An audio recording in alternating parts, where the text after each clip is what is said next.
कोसीको बहाव निकै बढेको कारणले गर्दाखेरि दुवैपट्टि गाडी रोकिएको अवस्थामा छ। अनि तर यहाँ यात्रुहरूले सवारी साधनहरूले चाहिँ एकदमै जबरजस्ती गर्दैछ। लफरा होला जस्तो अवस्था छ यहाँनिर। किनभने अब यो दसैँको बेला हो, सबैले धेरै ठाउँ जानुपर्ने हतार छ। अहिले दसैँको बेला भएकोले गर्दाखेरि अब यो गाडीले एकदमै अब यहाँनिर हेर्न सक्छौँ बल गर्दैछ।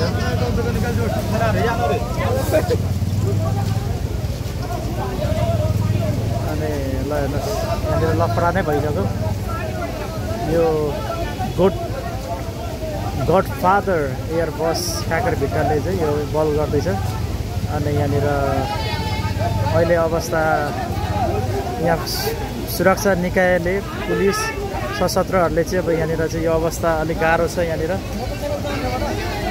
अहिले उतै पठाइरहेछ, रोकिरहेछ। हजुर यो अहिले यो यहाँनिर चाहिँ बाटो छैन, सबै रोकिएछ। त्यसले गर्दाखेरि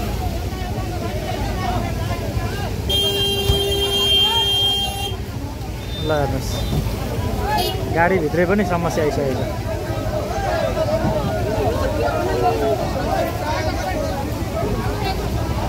ल हेर्नुहोस् अवस्था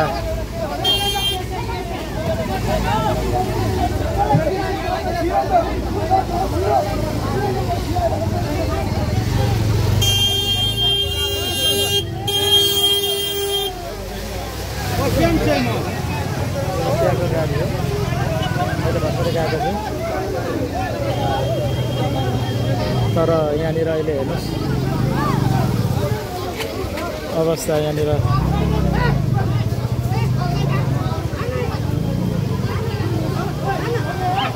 अवस्थामा दुईतिर गाडीको यहाँनिर अब ड्राइभर छ सशस्त्र परिवार र पुलिस प्रहरीले चाहिँ यहाँनिर मलाई तल झर्नु भन्दै गर्दाखेरि नमानेको अवस्थाले गर्दाखेरि यो माथि नै अवस्थामा छ।